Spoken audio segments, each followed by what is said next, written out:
WhatsApp programme ਵਿੱਚ ਆਪ ਸਭ ਦਾ ਬਹੁਤ-ਬਹੁਤ ਸਵਾਗਤ ਹੈ। ਹਰ ਹਫਤੇ ਸਾਡੀ ਕੋਸ਼ਿਸ਼ ਰਹਿੰਦੀ ਹੈ ਕਿ ਤੁਹਾਨੂੰ ਅਸੀਂ ਕਿਸੇ ਨਵੇਂ ਮਹਿਮਾਨ ਨਾਲ ਇਸ ਪ੍ਰੋਗਰਾਮ 'ਚ ਮਿਲਾਈਏ, ਕੋਈ ਬਹੁਤ ਅੱਛੀ ਕੋਈ ਖਾਸ ਜਾਣਕਾਰੀ ਦੇਣ ਦੀ ਕੋਸ਼ਿਸ਼ ਕਰੀਏ।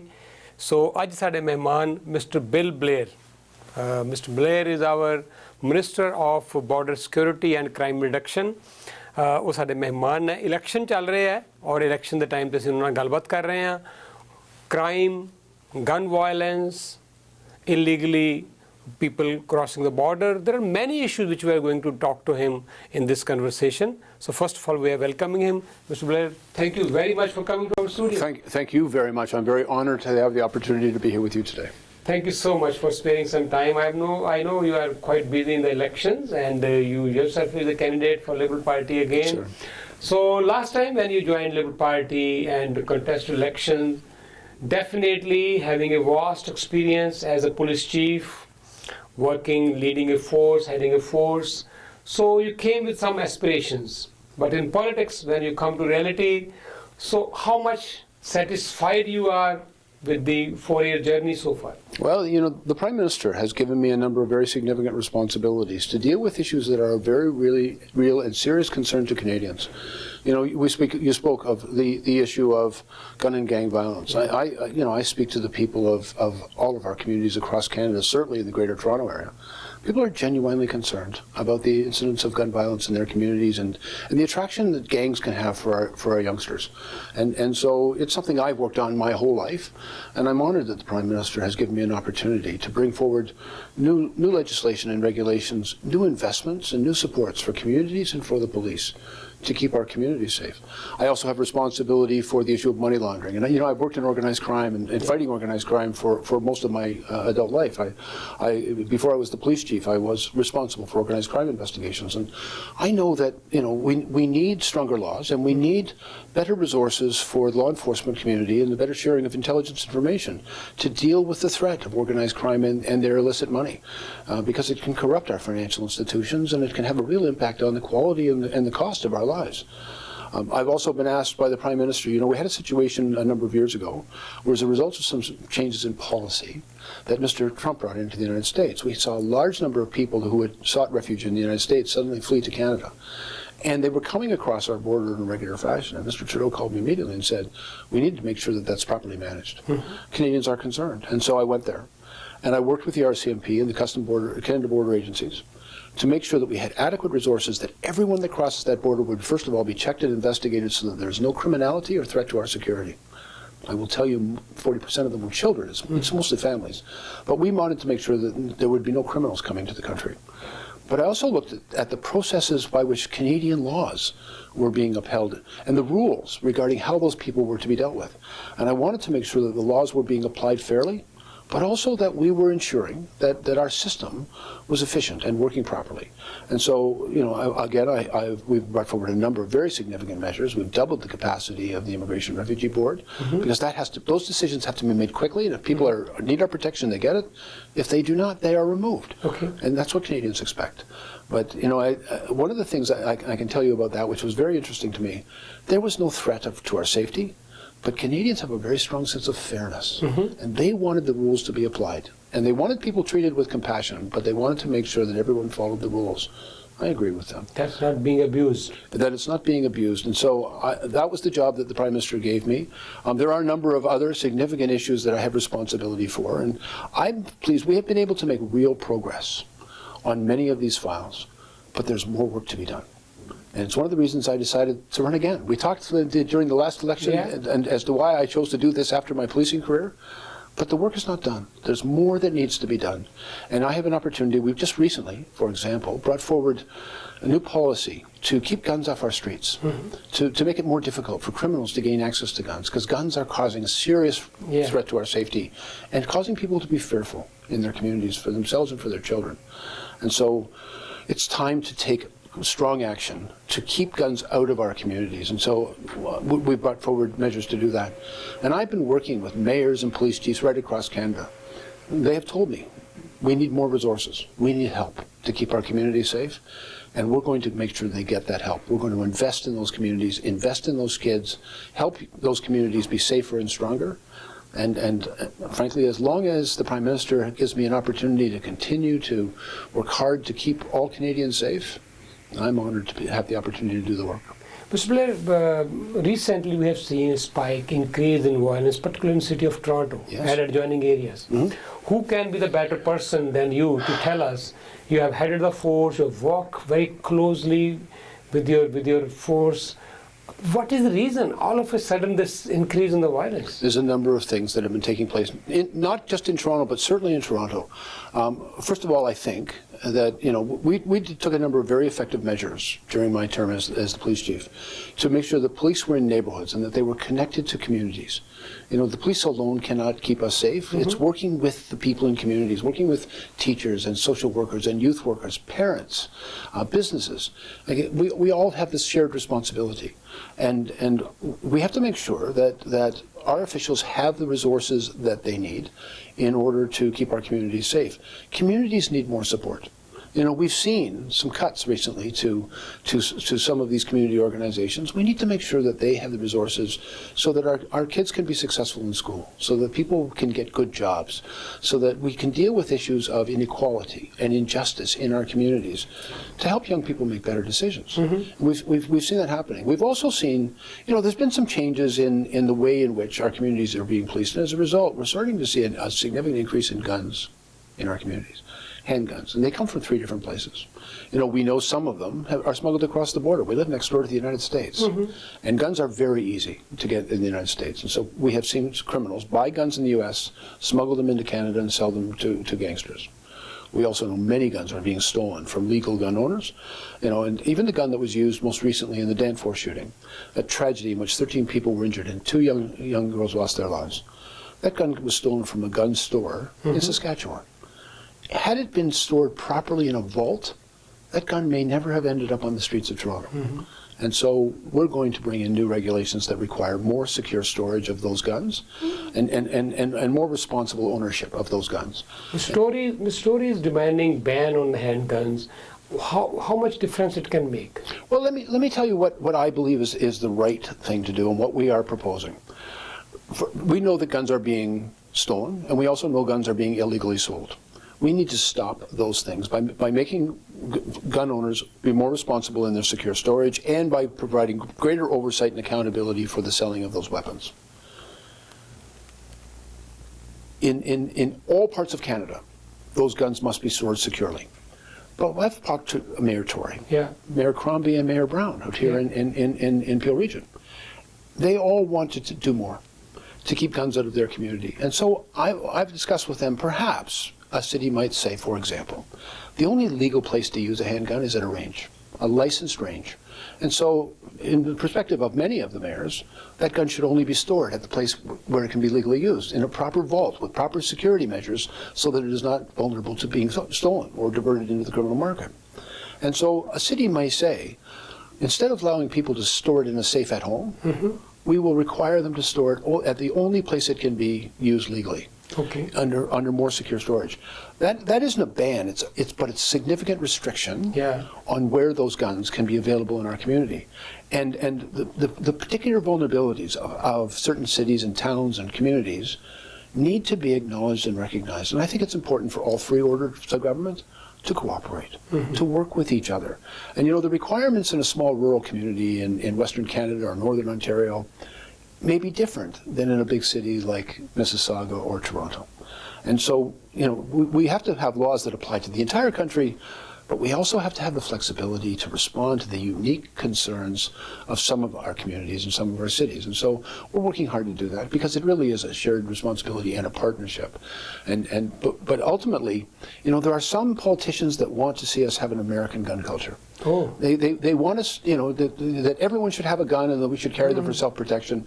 You hear sometimes they talk about, gun ownership should be a right. I respectfully disagree. I believe that gun ownership in this country is a privilege. It's a privilege earned by Canadians who obey our laws and who are responsible in their use of their firearms, and they make sure that their firearms don't end up in the hands of criminals. And I will tell you from experience, the overwhelming majority of Canadians who do own firearms, hunters and farmers and sport shooters, Well, they're very law-abiding, very responsible, and I have a great deal of respect for them, and I don't want to do anything that would impede or interfere with those legal and safe activities of our hunters and sport shooters. But at the same time, we have to take the steps necessary to make sure those guns don't get in the hands of criminals. And frankly, we don't want to live like an American gun society. Mr. Bill Blair is our special guest tonight, and he is Minister of Border Security and Crime Reduction. We are in election mode, so we are going to talk to him regarding some upcoming election issues also, but after the break.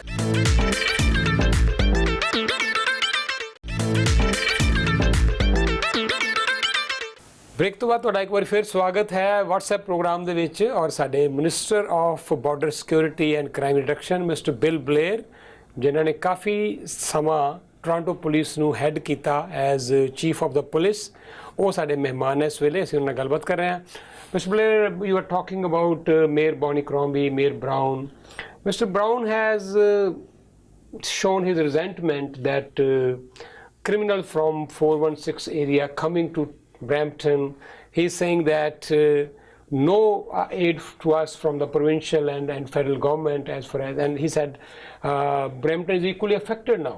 What do you have to say? And first of all, criminals do not respect municipal boundaries. Yeah. And so I share Mayor Brown's concern. I've spoken to him a number of times. He's a strong advocate for the people of Brampton, and I understand his concern.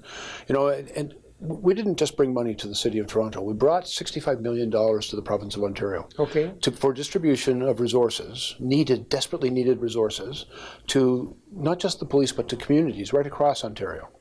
And so I went to them in the spring and said, here's the money that I need you to then distribute to the municipalities. That's their responsibility.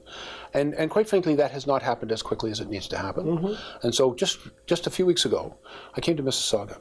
And I announced that initially they would only accept $11 million, but now we've added $54 million for a total of 65 that the province of Ontario has. And I've spoken to the mayors, not just of Brampton and Mississauga, but mayors right across Ontario, that they need to reach out to the province of Ontario and say, we need these funds now.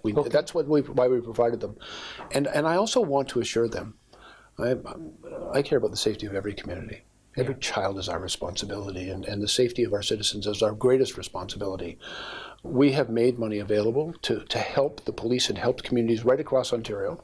I'm hopeful that the Ontario government will get it to them as quickly as possible. But there's more that needs to be done. We've recently announced in our election platform new measures of gun control, which I think are going to be very effective in helping us keep guns out of our communities. But there's more that needs to be done. And so we'll be making additional announcements in the coming weeks about additional programs and additional funding to make sure that we have the strong laws that are necessary, but also that we make investments in our kids, in our communities. And that's in every community. And certainly, we recognize, and I share the concern of Mayor Brown and Mayor Crombie when they talk about violence. Violence is unacceptable to me everywhere.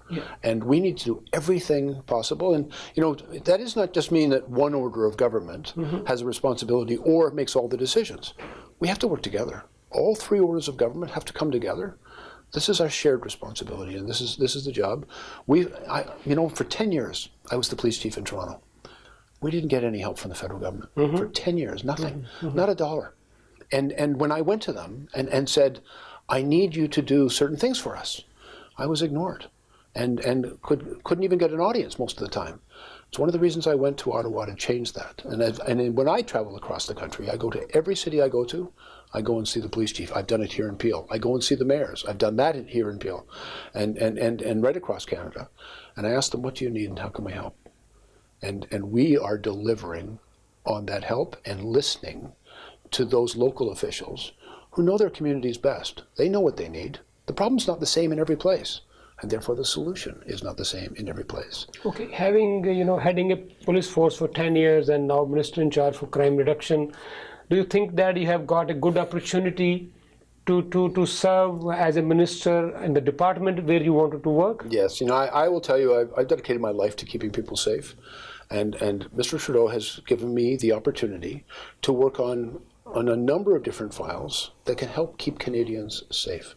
And I enjoy, because of the unique nature of my responsibilities, the cooperation and the support of all of our ministries.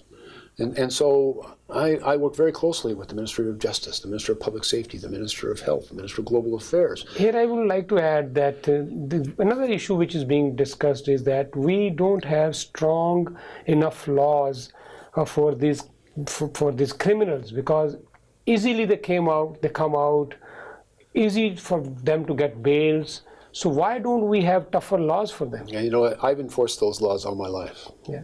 If everyone does their job, the laws work very well.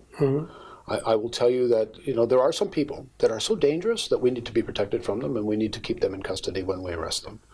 And if the police are able to gather their evidence and the Crown is able to present it and the judge is able to make the right decision, we can keep those people in custody. I hear politicians talk about automatic bail. Tougher laws, yeah. No, but they talk about there being automatic bail. They don't know what they're talking about. They've obviously never been in court, and they've never taken a criminal to court. I've done it thousands of times, and I know how the system works, but I also know people need to do their job, and they need the resources to do their job. It's not just a matter of talk. We have enough talk.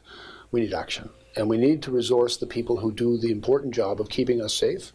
And you know, we are looking at, very carefully, at making sure that the criminal justice system works for all Canadians.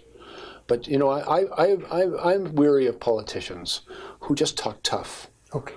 But don't deliver on anything. You know, and for many years I heard lots of tough talk and received no help at all. We're helping, and we're working very closely with the police. And I will tell you, I was very pleased the other day. The Ontario Association of Chiefs of Police, which is the chief of police in every part of Ontario, came out and said that they agree and support and endorse the banning of military-style assault weapons. Okay. Because they're working to keep their communities safe. They're not working for the gun lobby. Yes. They're not working for the gun industry. They're working for their citizens. And so are we. So they have appreciated that. I'm grateful for their support for that, because this is what they've asked for, and we're listening to them. And certainly there are continued improvements in the criminal law that we can make it more effective to hold people to account for their criminal behavior. You know, we saw that there was a great vulnerability in the issue of organized crime laundering their money. We changed the laws. We've brought in new regulations for more transparent beneficial ownership, better information for the police. We've also created new offenses of recklessness, new consequences. We've done this in a number of different areas, and we'll continue to do that work with our justice officials and with our police officials.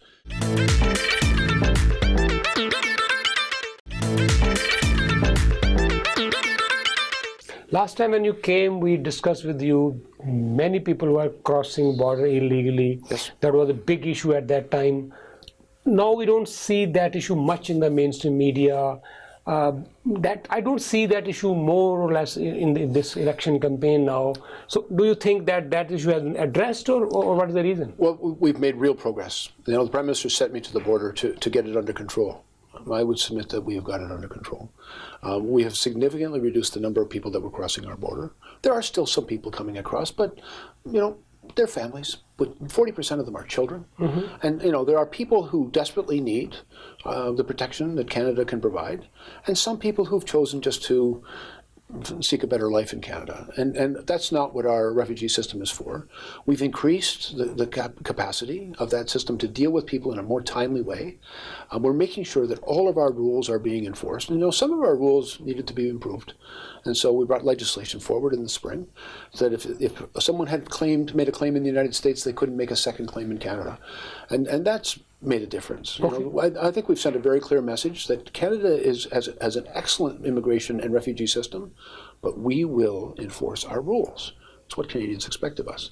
And we will take the steps necessary to ensure that we are safe. I've also been working with provinces and particularly municipalities, and you know, because when people first come, they need a little help with shelter. Sometimes their children get sick and they need, you know, medical services. You know, a lot of parents want to get a work permit so that they can begin to support themselves and their families. And so we've been working very, very hard to work with municipalities, and in some cases the provinces. Certainly in Quebec, we've done a great deal of work with the province of Quebec to make sure people have the shelter that they need until they can get themselves settled, and that they're, you know, that they have some support. We've been working. That helps make the system work. Canada is a compassionate country, and if you look in our history, people have come from all over the world, and many of them have been fleeing war and persecution. And they've come to this country and they've made it a better country. They've made it a stronger country, and they've made a huge contribution to who we are today. And so others see Canada as a place of safe refuge. We just want to make sure that the people that come to this country, first of all, represent no threat to our safety, and we make sure that there's no threat to our safety. And so I think Canadians can see the system needed to be well managed. We've been managing it, and you know, we make significant improvements and investments to make the system work for Canadians, and to uphold our. We have a responsibility for globally. You know, the world looks to Canada as a responsible state actor that is a kind country, a compassionate country, a welcoming country. That we have the rule of law. We want to enforce our rules. We have obligation, international. But we have international obligations, and we live up to our international obligations. I think that is one of the reasons Canada is respected around the world. Okay. Last question, which was very important at that time, still too. Marijuana was decriminalized. There was large hue and cry on that issue. Government took a lot of time for deliberations, and finally they implemented it. You came, we were our guest. There were so many questions in our mind. So looking back now, what do you think that where we stand now on that issue? You know, a lot of people talked only about legalization, lifting the criminal prohibition. That was not where the real work was. The real work was in developing a really comprehensive framework of regulation, strict regulation that controls every aspect of production, distribution, and consumption of the substance. You know, we wanted a policy that protected Canadians, a policy that protected our kids, that drove criminals out of our community, and looked after the health and safety of our citizens. Those are the policy goals that we set for ourselves. Yeah, it did take some time. We worked very hard on it. Canada now has, I think, the most effective and comprehensive system of regulation of that substance of any country in the world. I have countries coming from all over the world to ask us about our policy because it makes sense to them that it is a policy directed at protecting our children and to fighting organized crime. You know, and there's been a process of implementation. I knew it would take some time. The criminals have controlled 100% of that business for over a century. And now in less than a year, we've taken 30 to 40% of that business away from them. Okay. That means they've lost billions of dollars in organized crime money. How confident you are for a next Liberal majority government? You know, I take nothing for granted. It's up to the people of Canada, but I would ask the people of Canada, they have an important choice to make. They have to choose whether they want to go back to policies that failed, they want to go back to, you know, low growth, you know, high unemployment, lack of opportunity, or whether they want to continue to move forward and to make progress for our country and a better future for our kids. You know, there's important questions that Canadians have to ask themselves. Do they want to address climate change, or do they want to do nothing? You know, the types of investments in affordability. You know, do we want our children to be able to afford a home, or do we just want to see them get deeper and deeper into debt? And I think those choices are clear. I think the overwhelming majority of Canadians want to continue to move forward and to create the type of society that we value. Our values of diversity, of living together and with respect and equality. Those are the things that are important to all Canadians. I believe that we have made great progress and there's more work to do. I hope we have an opportunity to do it. Mr. Blair, you are not a seasoned politician. You are very passionate about your job. We can see that, and we wish you good luck. And I think we need people like you in Ottawa who know what to do. So you are one of them, and we are really, really proud of you. Thank you, my friend. Thanks a lot.